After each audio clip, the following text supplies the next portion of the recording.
friends, my name is Balwant Singh. I am assistant professor in the Department of Electronics and Communication Engineering, IMS Engineering College Ghaziabad, which is affiliated with Dr. APJ Abdul Kalam Technical University, Lucknow, which is AKTU, Lucknow. Today, we will discuss some properties of LTI, ठीक है, linear time invariant system. In the last lecture हमने convolution sum convolution integral के बारे में देखा था and we have to practice some example एंड क्योंकि उसी वो बेसिक कंसेप्ट है जो आपका आउटपुट आता है एलटीआई सिस्टम का, वो बेसिकली जो आप इनपुट देते हैं और जो एलटीआई सिस्टम का इम्पल्स रिस्पांस होता है उसका क्या होता है, वो कन्वोल्यूशन होता है ना, उसका कन्वोल्यूशन होता है, वही आपका आउटपुट आता है। चाहे अब कन्वोल्यूशन सम कॉन्टिन्यूस डिस्क्रीट टाइम सिस्टम के लिए और convolution integral continuous time system के लिए। तो अब उसी चीज़ को वो चीज़ प्रैक्टिस में होना चाहिए जिससे कि हमारा और भी प्रॉपर्टीज़ को हम एक्सप्लोर कर सकें। So we have some properties जिसको हम आज डिस्कस करेंगे। First property is commutative property. According to the commutative property हम सबको पता है कि A into B equals to B into A. Similarly for the LTI system, if you have suppose करते हैं डिस्क्रीट टाइम सिस्टम है and impulse response is represented by Hn, impulse response is represented by Hn and you have input Xn and output Yn. So according to the basic concept, Yn will be equals to Xn convolution with Hn. Okay, according to the commutative property, आपका Xn Hn से कन्वल्यूट हो चाहे Hn Xn से कन्वल्यूट हो, आपका same result आएगा। And यहाँ पे अगर हम इसका कन्वल्यूशन करते हैं तो हमको ध्यान है कि कन्वल्यूशन सम का जो हमने फॉर्मूला करा था k equals to minus infinite to plus infinite x k into h n minus k, x k into h n minus k. अब यहाँ पे एच एन पहले आ गया तो ये क्या हो जाएगा, h k into x n minus k. Similarly for continuous times signal, x t convolution with h t equals to h t convolution with x t. And हमको ये पता है कि एक्स टी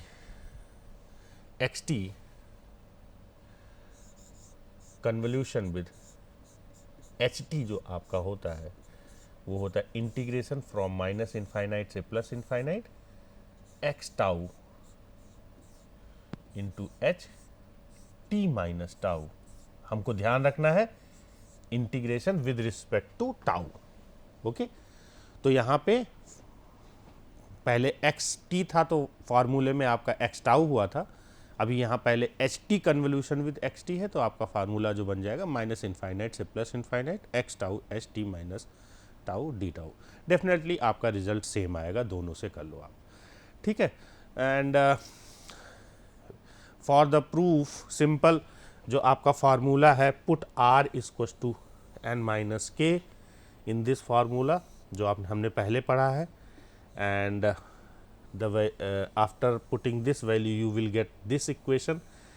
अब सिंपल देखो दोनों में अंतर क्या है, वहाँ आपका k था, यहाँ पे आपका r है, बस और कोई अंतर नहीं है।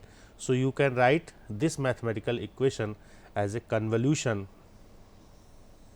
Of Hn into Xn। Okay, so next property is distributive property. हमको पता है डिस्ट्रीब्यूटिव प्रॉपर्टी के according if a plus B into C equals to क्या हो जाता है, a into C plus B into C. Same convolution या LTI system में Xn convolution with H1n plus H2n, क्या रिजल्ट देगा, X1 का H1 से कन्वोल्यूशन कर दो, Xn का H2 से कन्वोल्यूशन कर दो फॉर द सिमिलरली आपका कॉन्टिन्यूस टाइम सिग्नल के लिए। जैसे हमारा अब इसका मतलब क्या है, H1t इंटू H2t, तो इसका मतलब कोई एक सिस्टम है जिसका इम्पल्स रिस्पॉन्स H1 है and you have another system which have impulse response H2t।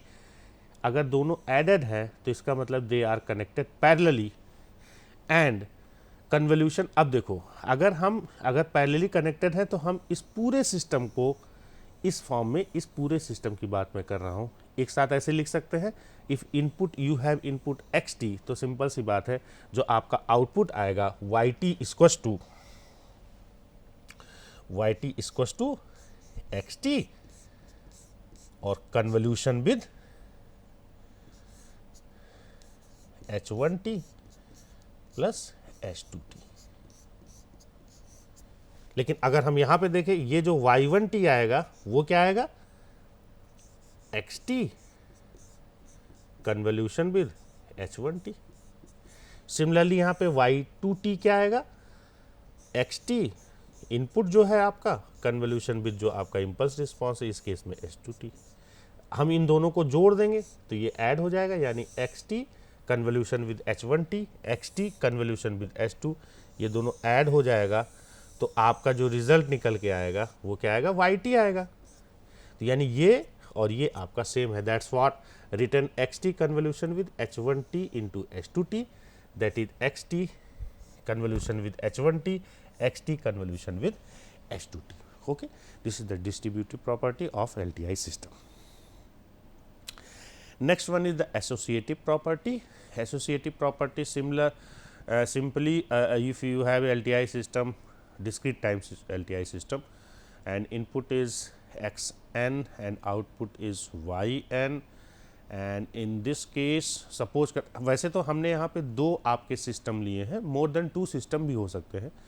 Suppose करते हैं एक सिस्टम है, यहाँ पे देख लेते हैं, एक सिस्टम है जिसका इम्पल्स रिस्पॉन्स h1n है, दूसरा सिस्टम है जिसका रिस्पॉन्स h2n है। तो yn अगर हमका x1 convolution h1n into h2n convolution करें तो आपका x1 convolution with h1n into convolution with h2n। Okay, ये चीज़ यहाँ पे अब देखते हैं, दोनों अगर अलग अलग सिस्टम है तो इस केस में जो आपका wn आएगा, wn क्या आएगा, ये आएगा xn कन्वोल्यूशन विद h1n। ये wn यही तो आएगा, इस पॉइंट पे आउटपुट आएगा।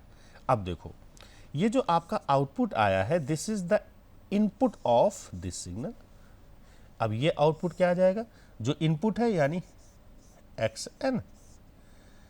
अब इनपुट क्या है, xn, यही तो है आपका इनपुट। ओके, कन्वोल्यूशन विद जो आपका ये इम्पल्स रिस्पॉन्स है h2n, है ना, ये तो आउटपुट आ जाएगा सिंपल। अब यहाँ पे इस केस में देखो, अगर ये देखो ये आपके सीरियली कनेक्टेड है, सीरियली कनेक्शन को हम क्या कर सकते हैं, जो इम्पल्स रिस्पॉन्स ये है और ये है, इसको हम कन्वोल्यूट करते हैं। ठीक, ये हमने पहले लेक्चर्स में देखे हुए थे। इसको अगर एक ब्लॉक डायग्राम में आपको लिखना है तो इसको कन्वोल्यूट करना पड़ेगा। तो xn है, तो अब इस केस में आउटपुट क्या आएगा, क्या है आपका इस केस में xn, और इम्पल्स रिस्पॉन्स क्या है इस केस में, h1n कन्वोल्यूशन विद h2n। ठीक है, तो ये देखो और दोनों देखो, दोनों सेम है। सिमिलरली कॉन्टिन्यूस टाइम के लिए भी हम समझ सकते हैं, xt और xt convolution with h1t into h2t equals to xt convolution with h1t into h2t, and this is the associative property. And LTI system with and without memory, this is very important property. जब हम static and dynamic system पढ़ रहे थे तो वहाँ पे हमने memory less system जो बोला था, इस system is memory less if it's output at any time depends only on the value of the input at the same time. Okay, सिर्फ प्रेजेंट वैल्यू पे डिपेंडेंट होता है। तो अगर ये कंसेप्ट है तो चाहे आपका LTI system, discrete time LTI system में अगर हम ये अप्लाई करते हैं, then you can understand, and this can be true for discrete time LTI system if HN equals to 0 for n equals to not 0। ठीक है, जनरलाइज फॉर्म में हम इम्पल्स रिस्पॉन्स को इस तरह से लिख सकते हैं, HN equals to k delta n। अब ये कब होगा? HN equals to 0 when n, delta n की भी डिफिनीशन तो यही होती है, h delta n equals to 0 when n equals to 0, sorry n equals to not 0, 1 when n equals to 0। This is the basic definition.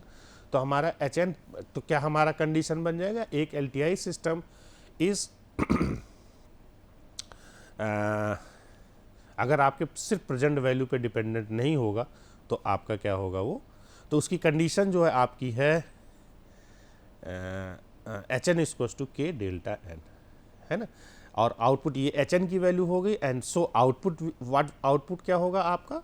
YN equals to k XN। Of course you have to where k is equals to itna is the constant and the convolution sum reduces to the relation.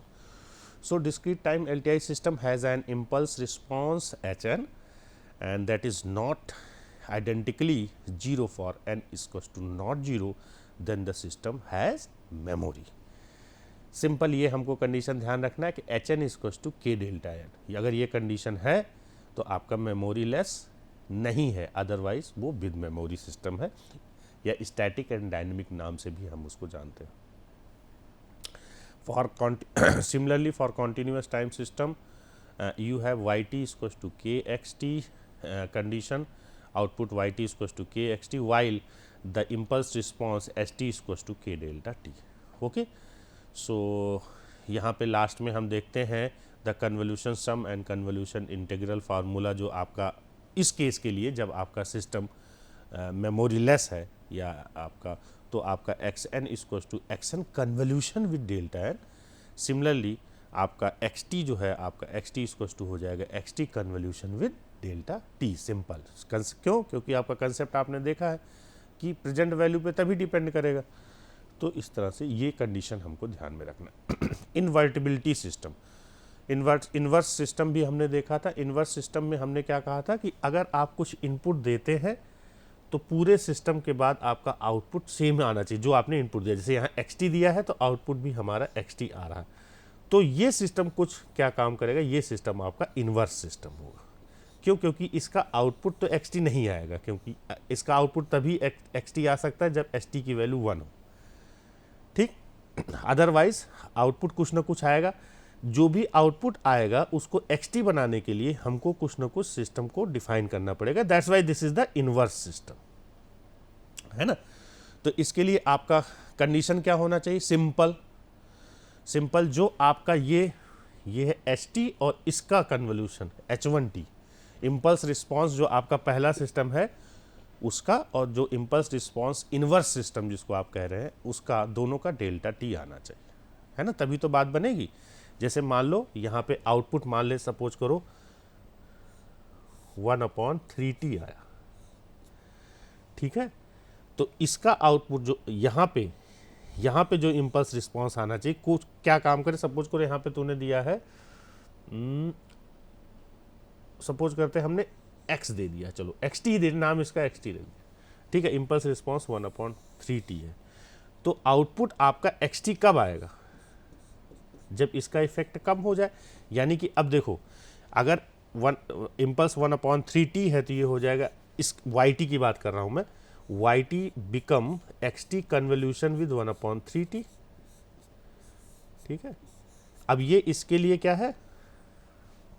इसके लिए क्या है? आपका input है। तो H1T same XT input कब देगा? जब आपका पहला इम्पल्स रिस्पॉन्स सिस्टम और जो इन्वर्स है दोनों का कन्वोल्यूशन जब हम निकालेंगे तो this is the basic condition invertibility of the LTI system.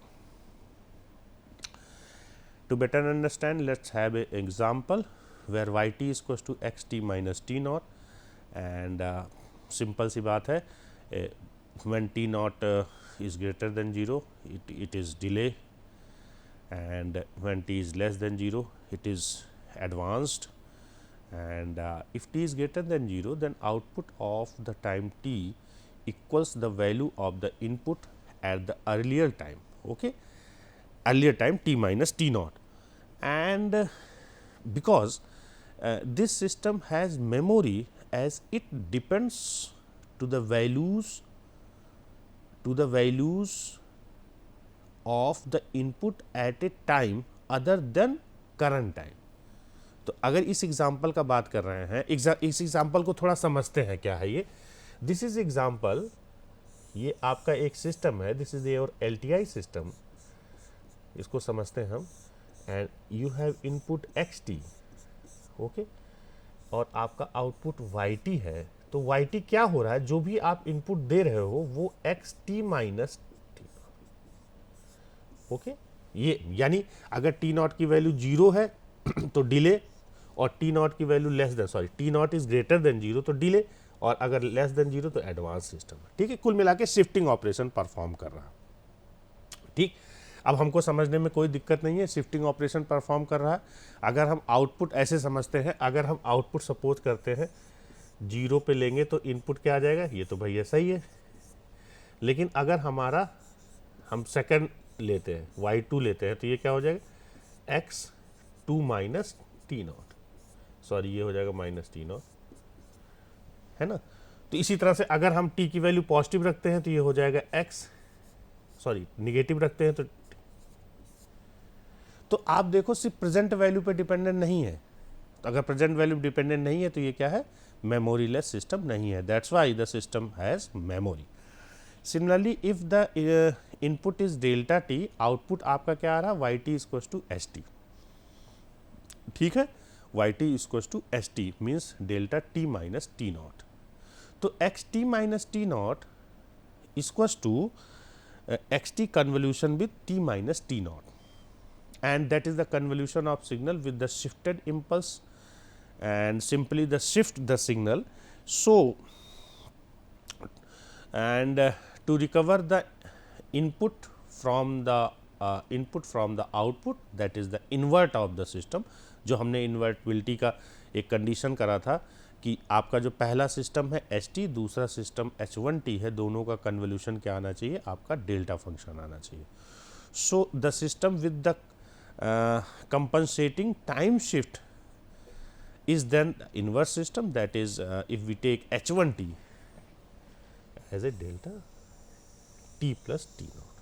अब देखो इनवर्स सिस्टम की कंडीशन हमारा था, you have a input xt, दूसरा इनवर्स, ये है आपका inverse system, this is your inverse system, this is your inverse system. इसका कन्वोल्यूशन आपका क्या आना चाहिए, डेल्टा टी आना चाहिए. ठीक है, लास्ट वाले इक्वेशन में देखो x t minus t not equals to x t convolution with x t minus t not. तो यहाँ पे आउटपुट जो आपका आउटपुट आ रहा है h t equals to delta t minus t not आ रहा है. ठीक है, यानी एच टी की वैल्यू क्या हो गई, जो पहला सिस्टम हमने बनाया था delta t minus t not, ये जो आपका क्या हो गया, delta t minus t not, simple.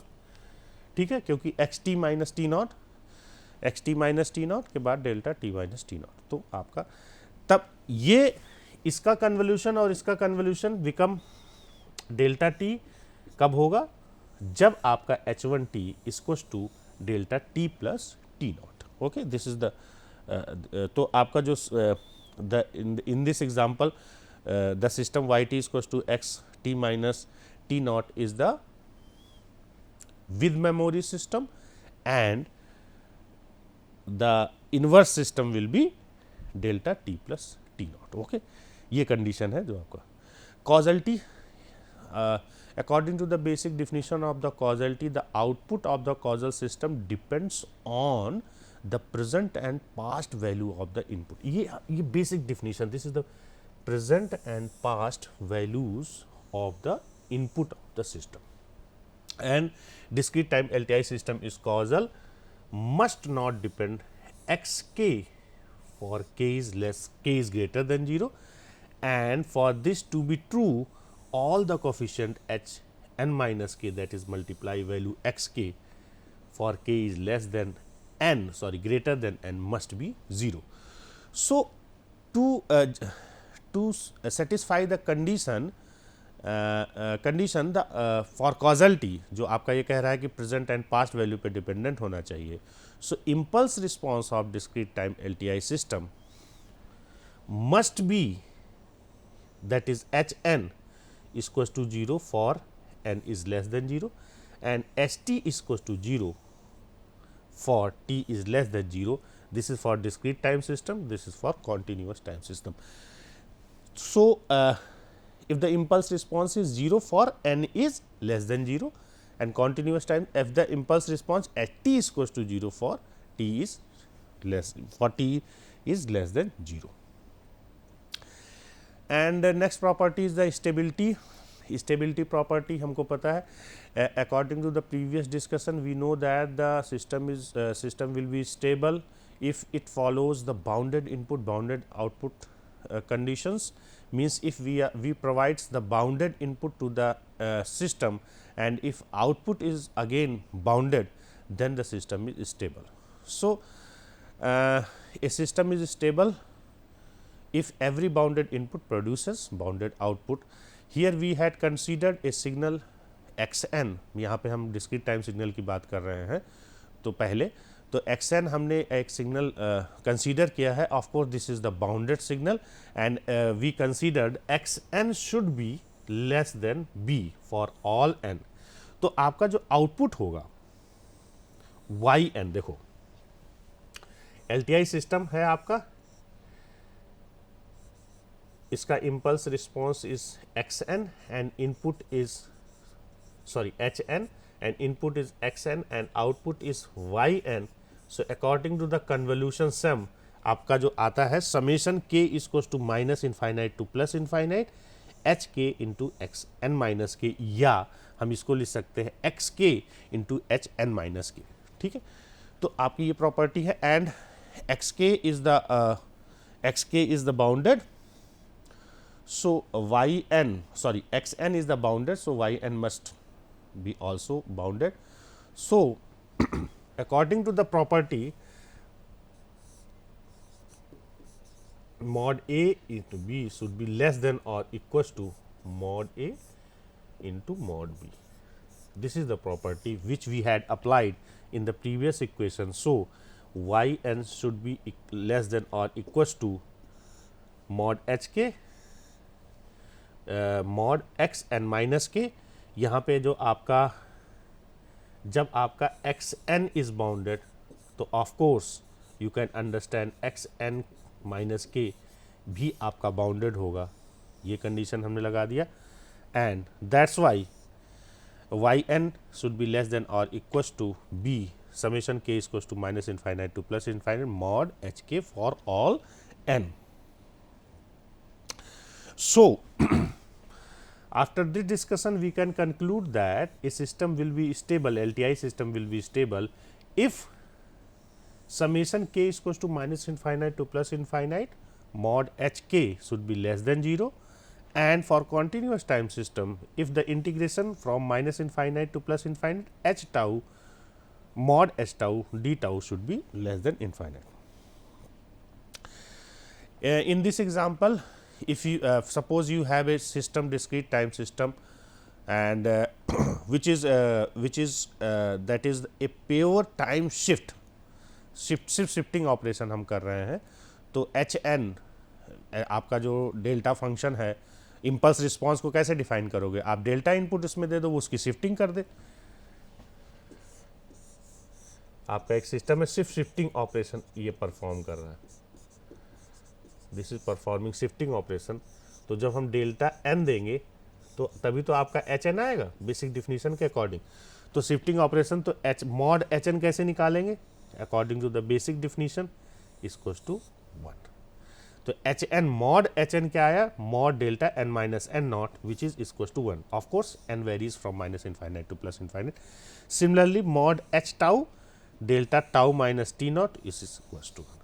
तो देखो ये क्या है, लेस देन इनफाइनाइट है, so these systems are stable system. Again जैसे लास्ट लेक्चर्स में हमने एक्यूमुलेटर्स देखा था, ठीक है, एक्यूमुलेटर्स कॉन्टिन्यूस टाइम एक्यूमुलेटर्स की बेसिक डिफिनीशन जो होती थी n equals to minus infinite to plus infinite summation sorry mod un, ये आपके एक्यूमुलेटर की डिफिनीशन होती है।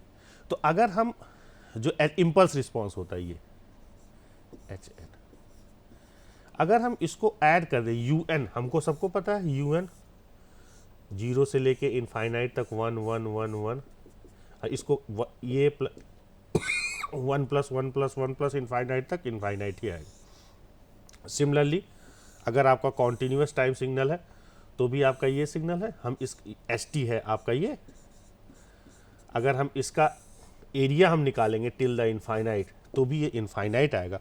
तो आपका एक्यूमुलेटर चाहे कॉन्टिन्यूस हो चाहे डिस्क्रीट हो, ये आपका स्टेबल सिस्टम नहीं होता, that is the unstable system.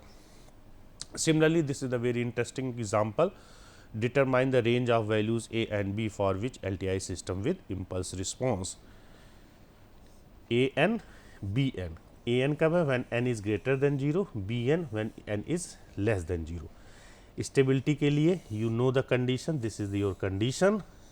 तो हम यहाँ पे जो आपका इक्वेशन लिखा है 0 से इनफाइनाइट तक a की पावर n और -1 से लेके माइनस इनफाइनाइट तक, क्यों, क्योंकि जब आपने एक बार 0 1 2 3 0 1 2 3 कंसीडर कर लिया इस वाले केस में, तो हम कॉन्टिन्यूस टाइम सिग्नल की तरह ये नहीं कि फिर 0 शुरू कर सकते हैं, हमको क्या शुरू करना पड़ेगा -1 -2, that's why we started minus infinite to -1 and after very simple geometric mathematics GP series हमने देख रखा है 0 से लेके इनफाइनाइट an 1 अपॉन, कब होगा ये 1 अपॉन 1 माइनस आर, फार्मूला जो होता है where r is less than 1। यहाँ पे r की वैल्यू क्या है, ये है, देखो ये क्या है 1 प्लस a की पावर 1 प्लस a की पावर 2, इसको अगर हम एक्सप्लोर करेंगे मॉड लगाना भी रहता है एंड सो ऑन। तो यहाँ पे r की वैल्यू क्या है, a है।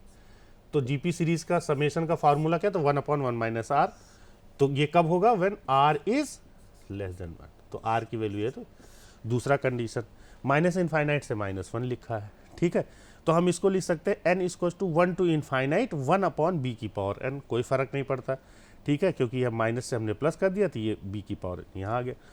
अब हम जब इस सीरीज़ को एक्सपैंड करेंगे तो 1 अपॉन b हम कॉमन ले लें, ठीक है, ये सीरीज़ बन जाएगी ये।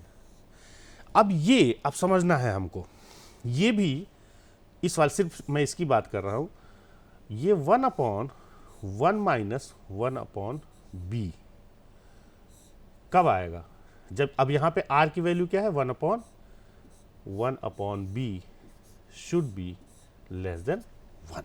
So this series will be converge if so